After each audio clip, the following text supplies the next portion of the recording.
वारी सुरू झाली आहे। ज्ञानोबा तुकारामच्या जयघोषामध्ये संपूर्ण महाराष्ट्र दुमदुमून गेलाय।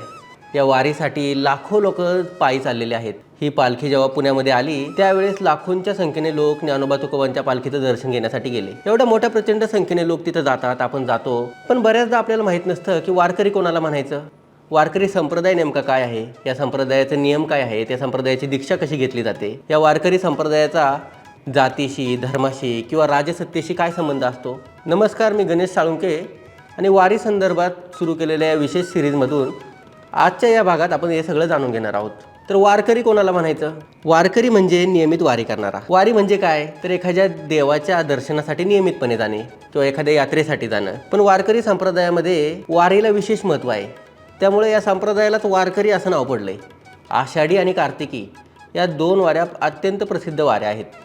या वारीच्या दिवशी महाराष्ट्रातून जिथे कुठे हे वारकरी असतील ते आपल्या विठुरायाच्या दर्शनासाठी येतात म्हणजे येतातच। या वारकरी संप्रदायाला माळकरी संप्रदाय असं देखील म्हटलं जातं। याचं कारण की 108 मण्यांची तुळशीची माळ हे वारकरी घालतात। ही माळ फक्त एक दागिना नाही, कारण या माळेबरोबर हे वारकरी अनेक नियम पाळतात। तर वारकरी कसा बनतो आणि वारकऱ्याला ही दीक्षा कशी दिली जाते, तर ज्ञानेश्वरी ग्रंथावरती ही तुळशीची 108 मण्यांची माळ देऊन सर्वसामान्य माणसाला जेव्हा दिली जाते तेव्हा तो वारकरी बनतो। त्यानंतर ह्या वारकऱ्याला अनेक नियम पाळावे लागतात। ही वारकऱ्याला ही माळ त्याच्या फड प्रमुखाकडून दिली जाते आणि हा वारकरी या संप्रदायाचे नियम पाळू लागतो। यामध्ये नेहमी सत्य बोलावं, परस्त्रीला आईप्रमाणे मान द्यावा, मांसाहार करायचा नाही, मद्यपान करायचं नाही आणि दररोज हरिपाठ करायचा, असे काही साधे आणि सोपे नियम असतात। जेव्हा एखादा सामान्य व्यक्ती वारकरी होतो तेव्हा तो विठ्ठलाची निस्सीम भक्ती करू लागतो।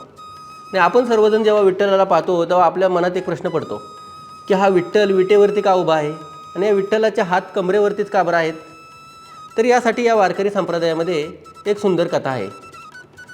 जेव्हा भक्त पुंडलिक आपल्या आईवडिलांची सेवा करत होता तेव्हा त्याची सेवा पाहून हा विठ्ठल प्रसन्न झाला आणि या पुंडलिकाला भेटण्यासाठी गेला। पुंडलिकाने जेव्हा विठ्ठलाला पाहिलं तेव्हा पुंडलिक म्हणाला, हे देवा, मी माझ्या आईवडिलांच्या सेवेमध्ये मग्न आहे, तोपर्यंत तू विटेवर उभा राहा। पुंडलिकाने शेजारची वीट विठुरायाकडे भिरकवली आणि विठुराया तेव्हापासून ते आज 28 युगे झाली तरी त्या विटेवरतीच उभा आहे। तर दुसरी गोष्ट म्हणजे विठ्ठलाचे हात कमरेवर का बरे आहेत? कारण हा विठ्ठल त्याच्या भक्तांना जणू सांगतोय की तुम्ही ज्या संसाराच्या भवसागरात अडून राहिला आहेत, हा भवसागर कमरे इतकाच आहे आणि तुम्ही अत्यंत सहजरित्या या भक्तीमधून या संसारातून तरुण जाण, या संसारातली दुःख, या संसारातली मोहमाया याच्यापासून तुम्ही अत्यंत सहजरित्या बाहेर येऊ शकता। विठ्ठलाच्या कमरेवरचे हात हेच दाखवतायत की हा संसार फक्त कमरे इतकाच खोल आहे। एकदा का हा वारकरी विठ्ठलाची भक्ती करायला लागला की मग हा वारकरी या वारकरी संप्रदायाच्या तत्त्वज्ञानानुसार वागू लागतो। हे तत्त्वज्ञान काय बरं आहे, तर वारकरी संप्रदाय जगाला खोटं किंवा मिथ्या मानत नाही। या तत्त्वज्ञानानुसार चिदविलासवाद म्हणजे हे जग चैतन्य आणि ईश्वराच्या आनंदाचा खेळ म्हणजे विलास आहे। म्हणजे देव मिळवण्यासाठी तुम्हाला कुठं अरण्यात किंवा हिमालयात जायची अजिबात गरज नाही। तुम्हाला हा ईश्वर तुमचं काम करता करता, तुमचं काम करून भक्ती करता करता मिळू शकतो। संत एकनाथ महाराज म्हणतात, प्रपंच परमार्थी सावधान, उभयता दिसे नेदी न्यून। म्हणजे काय, संसार आणि परमार्थ या दोन्ही गोष्टी एकत्रितरित्या सांभाळता येऊ शकतात। वारकरी संप्रदायाच्या तत्त्वज्ञानाचा पाया मजबूत करणारे ग्रंथ कोणते, तर हे ग्रंथ आहेत ज्ञानेश्वरी, एकनाथी भागवत आणि संत तुकाराम महाराजांची गाथा। जसं वैदिक धर्मात प्रस्थानत्रयी आहे तसंच या वारकरी संप्रदायामध्ये या 3 ग्रंथांना अत्यंत महत्त्व आहे। पहिला ग्रंथ म्हणजे ज्ञानेश्वरांची ज्ञानेश्वरी। संत ज्ञानेश्वरांनी 800 वर्षापूर्वी या समाजातील सर्वसामान्यांपर्यंत ज्ञान पोचावं यासाठी मराठी भाषेमध्ये ज्ञानेश्वरी लिहिली। संत ज्ञानेश्वरांचा जन्म कशासाठी हे सांगताना समर्थ रामदास म्हणतात की लोपले ज्ञान जगी हित नेनती कोणी, अवतार पांडुरंग नाम ठेविले ज्ञानी। म्हणजे काय, या जगाला हे लोपलेलं ज्ञान पुन्हा देण्यासाठी स्वतः विठ्ठलाने या पृथ्वीवरती अवतार घेतला आणि संत ज्ञानेश्वरांच्या रूपाने हा विठ्ठल या पृथ्वीवरती आला। तर ज्ञानेश्वरांनी हे ज्ञान कसं सर्वसामान्यांसाठी मोकळं करून दिलं हे सांगताना समर्थ रामदास पुढे म्हणतात की प्रगट गुह्य बोले विश्वब्रह्मची केले। म्हणजे जे ज्ञान गुह्य स्वरूपात होतं, जे विशिष्ट भाषेपुरतं, विशिष्ट एका समाजातील वर्गापुरतं मर्यादित होतं. ते ज्ञान संत ज्ञानेश्वरांनी सर्वांसाठी खुलं केलं. आता ज्ञान मिळवण्यासाठी तुम्ही विशिष्ट एका वर्गातून आले आहात किंवा विशिष्ट भाषा जाणता याची गरज नाही. हे आता ज्ञान सर्वांसाठी खुलं झालं. यानंतर वारकरी संप्रदायातील सर्वात महत्त्वाचा ग्रंथ म्हणजे संत एकनाथ महाराजांनी लिहिलेला एकनाथी भागवत हा ग्रंथ.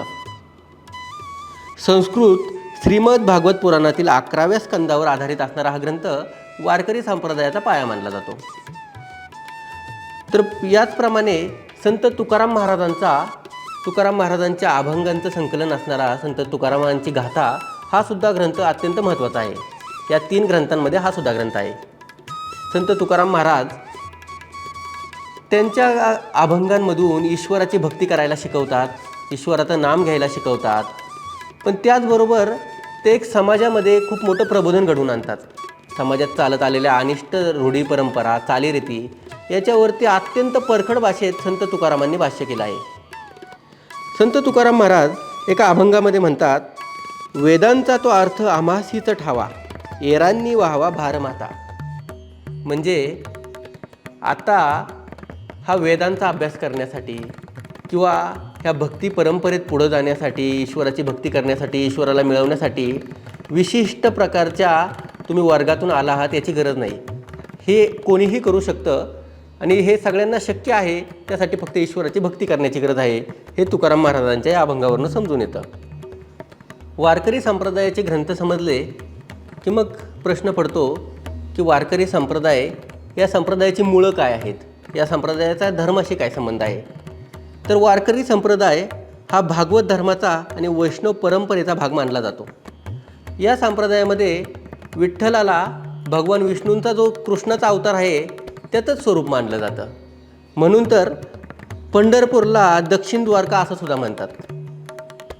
वारकरी संप्रदायाचा राजसत्तेशी काय संबंध बरं आहे का असा नेहमीच प्रश्न पडतो. वारीमध्ये अनेक राजकीय नेते येत असतात. किती मोठे नेते असो, आमदार असो, खासदार असो, मंत्री असो, या वारीमध्ये अनेक जण येतात. पण कोणाचंही लक्ष त्यांच्याकडे नसतं. सगळ्यांच्या नजरा खिळलेल्या असतात ज्ञानोबारायांच्या आणि तुकोबारायांच्या पालख्यांकडे. इथं येणारी सर्व लोक संतांच्या पालख्यांचं दर्शन घेण्यासाठी जमतात, नाहीतर मग आषाढी वारीच्या दिवशी तासोनतास विठ्ठलाच्या मूर्तीचं दर्शन घेण्यासाठी असतात. पण इथं आलेल्या राजकीय लोकांकडे कोणाचंही लक्ष नसतं. याचं कारणसुद्धा तसंच आहे. मागच्या 800 वर्षापासून वारकरी संतांनी कधीही सत्तेचा किंवा राजश्रयाचा आधार घेतला नाही. अगदी शिवाजी महाराजांच्या काळातसुद्धा एकदा छत्रपती शिवाजी महाराजांनी संत तुकाराम महाराजांना दरबारात येण्याचं आमंत्रण दिलं. मात्र तुकाराम महाराजांनी अत्यंत नम्रपणे ते नाकारलं. तुकाराम महाराज काय म्हणाले, राजगृहा यावे मानाची ये असे, तेथे काय वसे समाधान. म्हणजे आम्हा संतांचं राजगृहामध्ये येऊन तिथं आम्हाला मान सन्मान मिळेल, पदव्या मिळतील, अनेक अलंकार मिळतील, पण आम्हाला त्याच्याशी काही घेणं देणं नाही. आमचा आनंद तर विठ्ठलाच्या पायाशी आहे. आम्हाला तिथे येऊन काही समाधानच मिळणार नाही. या प्रसंगातून वारकरी संतांची निस्पृह वृत्ती, साधेपणा आणि सत्तेपासून दूर राहण्याची वृत्ती आपल्याला दिसते. म्हणून तेव्हापासून आजपर्यंत वारकरी संप्रदाय कधीही कोणत्याही राज्यसत्तेच्या आश्रयाला गेलेला नाही. म्हणून तर वारकरी संप्रदायाचा तात्विक पाया एवढा भक्कम आहे आणि हा संप्रदाय कधीही कोणासमोर झुकत नाही. वारकरी संप्रदायाचं सर्वात मोठं वैशिष्ट्य तुम्हाला माहिती आहे का, तर वारकरी संप्रदायाचा आणि जाती व्यवस्थेचा संबंध. या वारकरी संप्रदायामध्ये कोणत्याही जातीचं तुम्हाला बंधन नाही. तुम्ही कोणत्याही जातीचे असो, तुम्ही वारकरी संप्रदायामध्ये प्रवेश करू शकता. ज्ञानेश्वर आणि नामदेवांनंतर अनेक संत या भक्तिक प्रवाहात आले. त्यात गोरा कुंभार, सावतामाळी, नरहरी सोनार, चोखा मेळा आणि सेना न्हावी यासारख्या विविध जातींचे, विविध व्यवसाय करणारे लोक या भक्ती परंपरेत आले. त्यावेळेस कोणत्याही जातीचं बंधन नव्हतं. कोणतीही प्रकारची उच्च निश्चिता या वारकरी संप्रदायामध्ये तेव्हापासून आजपर्यंत कधी पाळली गेली नाही. त्यामुळे कोणत्याही जातीचा व्यक्ती असो, समोरच्याच्या पायावरती मस्तक ठेवून जय हरी माऊली म्हणतो.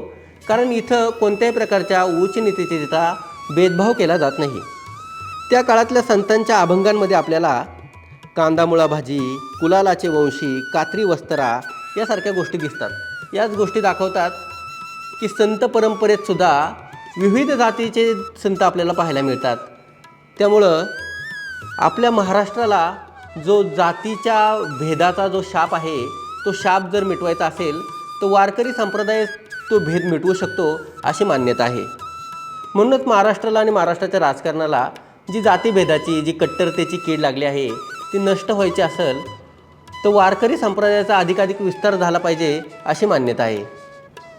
अशा प्रकारे हा वारकरी संप्रदाय नेमका काय आहे, त्याचं तत्त्वज्ञान काय आहे आणि त्याचा या समाजावरती परिणाम काय आहे हे सगळं आपण जाणून घेतलं. हा तुम्हाला व्हिडिओ कसा वाटला हे आम्हाला कमेंटमध्ये नक्की सांगा आणि अशाच प्रकारचे व्हिडिओ पाहण्यासाठी सकाळला सबस्क्राईब करा. महाराष्ट्रातील सर्व बातम्यांचे विश्वासार्ह व्यासपीठ सकाळच्या सर्व सोशल मीडिया प्लॅटफॉर्मला लाईक, फॉलो आणि सबस्क्राईब करा. तसंच सर्व नोटिफिकेशनसाठी बेल आयकॉन प्रेस करायला विसरू नका.